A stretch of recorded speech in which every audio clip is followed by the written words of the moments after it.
ഒരു 6 രൂപയുടെ boat ticket എടുത്ത് ഞാനും എൻ്റെ കസിനും കൂടെ ഫോർട്ട് കൊച്ചിയിലേക്ക് പോകാമെന്ന് തീരുമാനിച്ചു. മട്ടാഞ്ചേരിയിലെത്തി നൂറിയ ഹോട്ടലിൽ നിന്ന് ബീഫ് ബിരിയാണിയും കഴിച്ച് നേരെ ഫോർട്ട് കൊച്ചിയിലേക്ക് പൊയ്ക്കൊണ്ടിരിക്കുകയാണ് ഞങ്ങളിപ്പോൾ. അധികം സ്ഥലങ്ങൾ ഞങ്ങൾ പ്ലാൻ ചെയ്ത് വെച്ചിട്ടുണ്ട് പോകാനായിട്ട്. ആദ്യം തന്നെ ബ്രിട്ടീഷുകാരും വനിത ജയിൽ കാണാൻ പോകാമെന്നും പറഞ്ഞു പോയി. പക്ഷെ അത് പൂട്ടിയിട്ടേക്കായിരുന്നു. പിന്നീട് Burgher Street, Lily Street, Princess Street, Dutch Cemetery Road, Rose Street, synagogue ലൈനൊക്കെ കാണാൻ പോകണമെന്നുണ്ടായിരുന്നെങ്കിലും ഇതിൽ വളരെ കുറച്ച് സ്ഥലങ്ങളിൽ മാത്രമാണ് ഞങ്ങൾ പോയത്.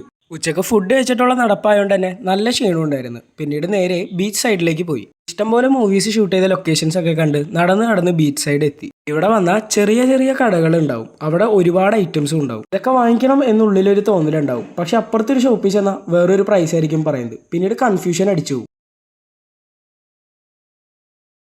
കുറച്ചു നേരം ബീച്ചിൽ നിന്ന് പതുക്കെ നടക്കാനായിട്ട് തുടങ്ങി. നടന്ന് ഒരു ഷോപ്പിൻ്റെ ഫ്രണ്ടിലെത്തിയപ്പോഴത്തേക്കും ഒരു വാഫിൾ കഴിക്കാമെന്നും പറഞ്ഞ് ഞങ്ങൾ ഒരു വാഫിളും വാങ്ങിച്ച് പിന്നെ വീണ്ടും നടക്കാനായിട്ട് തുടങ്ങി. ഫോർട്ട് കൊച്ചിയിൽ വരികയാണെങ്കിൽ എന്തായാലും ഒരു 2 വീലറായിട്ടോ അല്ലെങ്കിൽ ഒരു സൈക്കിളായിട്ടോ വേണം അടുത്ത പ്രാവശ്യം വരാനായിട്ട്. കാരണം എല്ലാ സ്ഥലത്തും ഓടി എത്താനായിട്ട് പറ്റൂല.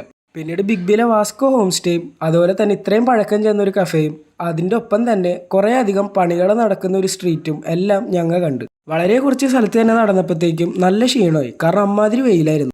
പിന്നീട് നേരെ സ്റ്റേഡിയം ഒരു ചായ കുടിക്കാൻ പോകാമെന്നും പറഞ്ഞു പോയി. ചായ കുടിക്കാൻ പോകാമെന്നും പറഞ്ഞാണ് പോയതെങ്കിലും പിന്നീട് അവിടെ ചെന്നപ്പോഴത്തേക്കും പ്ലാൻ മാറി ചീസ് ബോംബായി. അത് കഴിച്ച് നേരെ തിരിച്ച് വീട്ടിലേക്ക് പോയി. അപ്പോൾ എന്നെ ഫോളോ ചെയ്താൽ അടുത്തൊരു നല്ല വീഡിയോയിൽ കാണാം.